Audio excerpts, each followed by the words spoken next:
Meron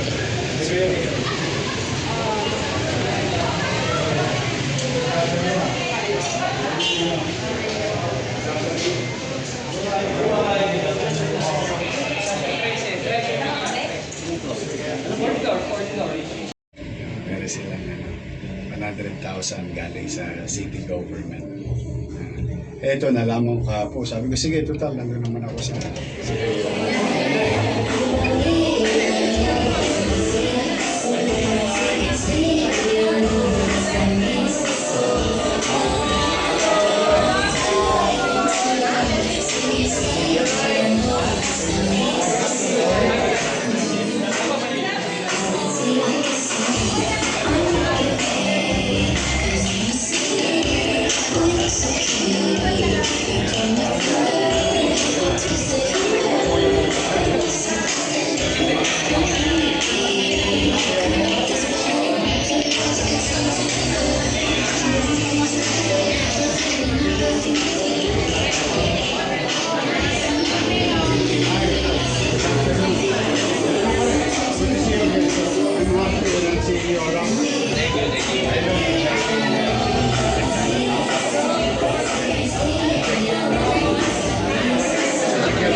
Jansi, paano Jansi?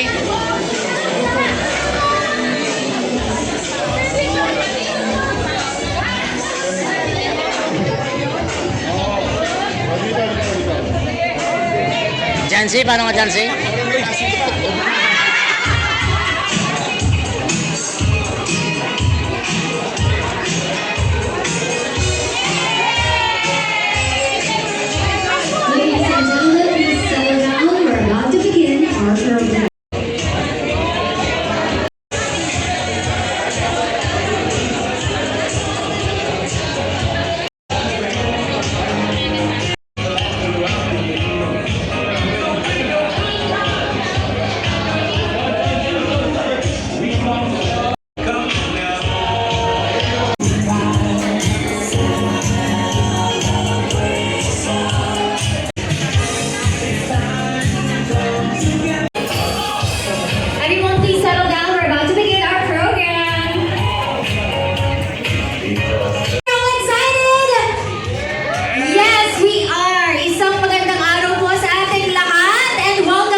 Pagsikat ng araw dito sa Red Planet Philippines Binondo, a collaboration feels like discovering a new planet where two well-loved worlds meet. Red Planet, nandito since 2018, tama ako, 7 years na ang Red Planet Binondo, and Sun Cafe naman, 3 years. 3 beautiful years, at meron ng 3 beautiful branches. A round of applause for Sun Cafe.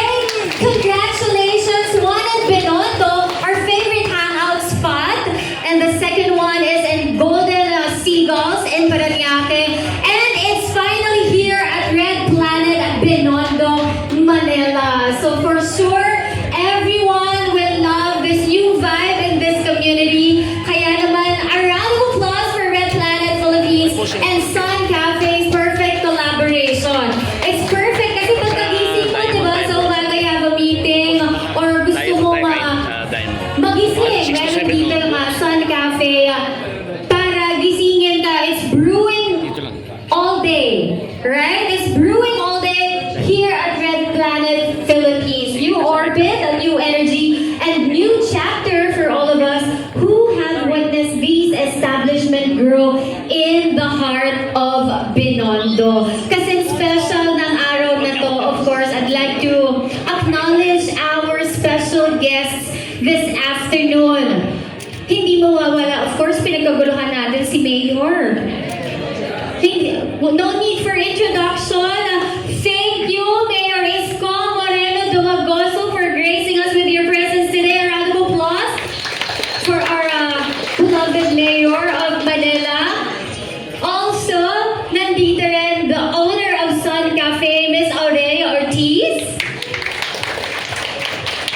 the CEO of Red Planet Philippines, Mr. Florel Yulo.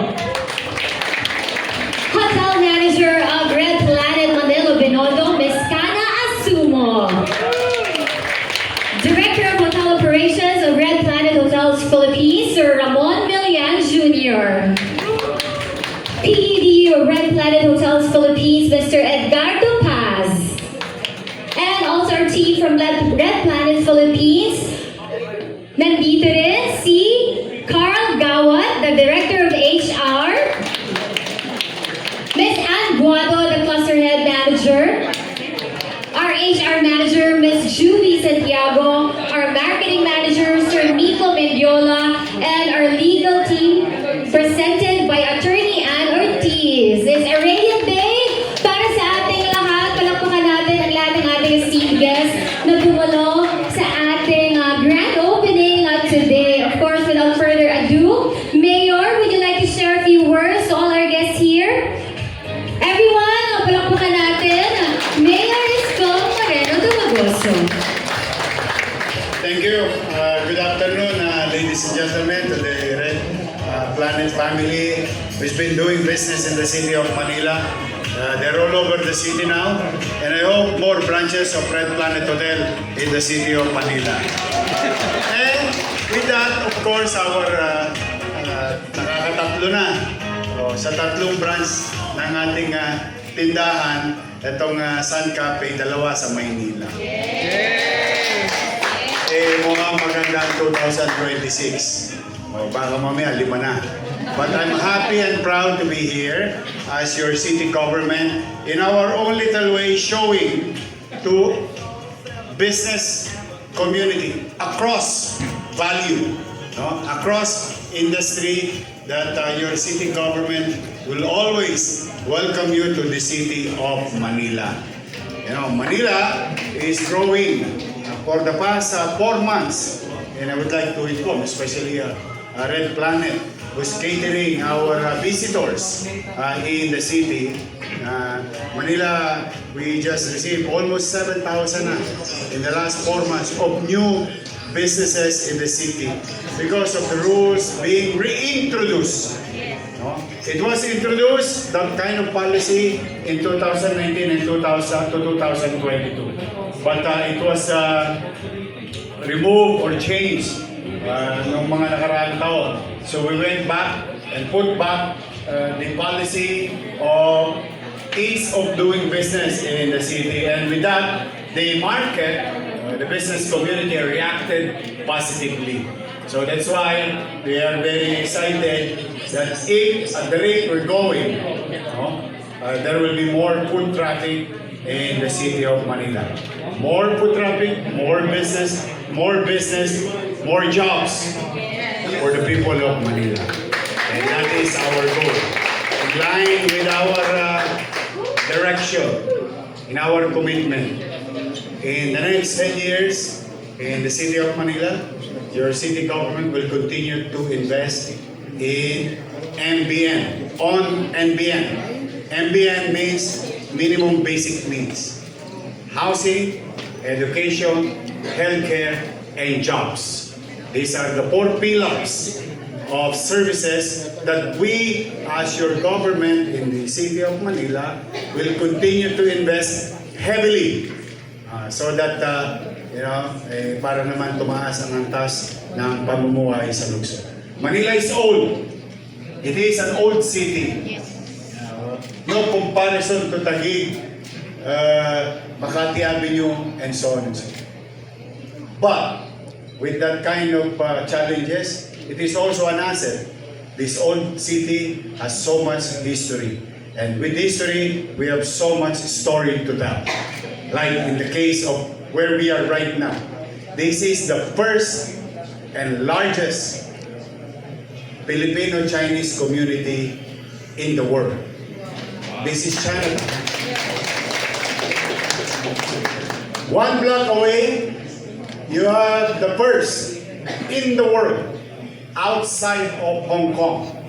The first Hong Kong Shanghai Bank branch headquarters outside of Hong Kong. And now we all know 1919 cafe.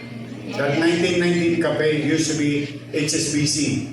In 1919, the word itself, the restaurant itself. So, kaya marami tayong yaman.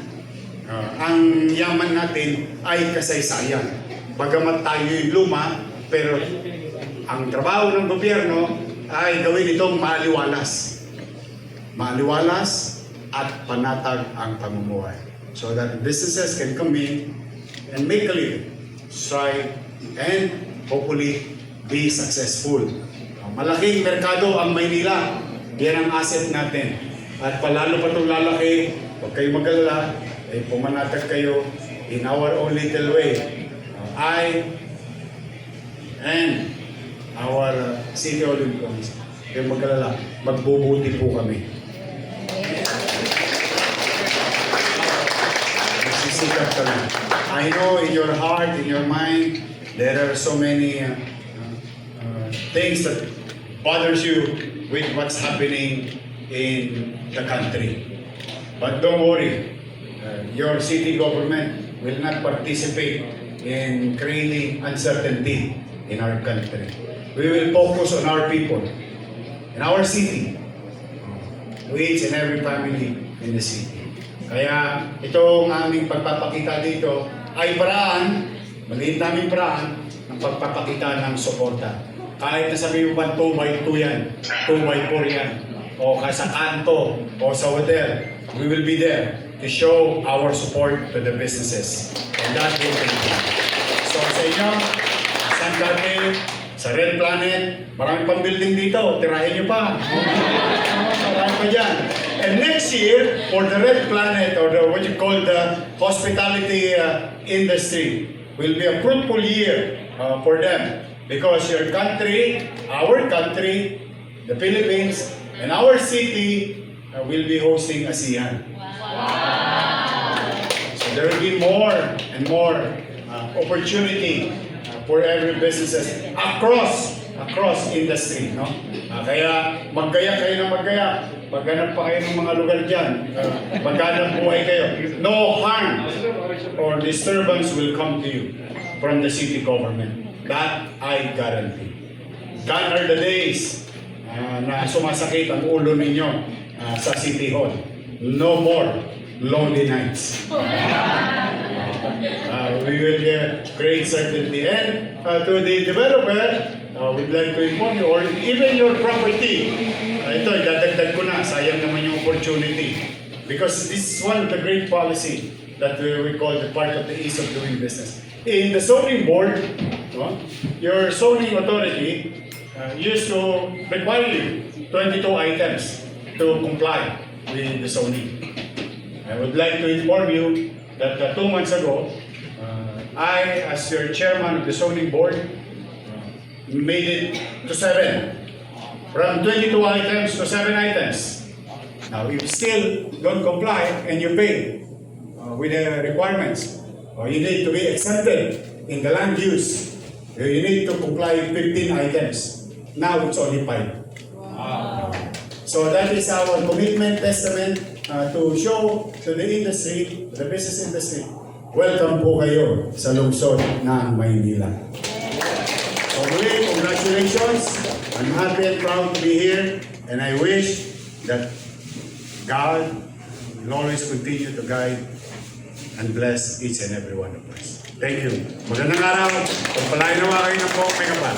Manila, God bless. Thank you.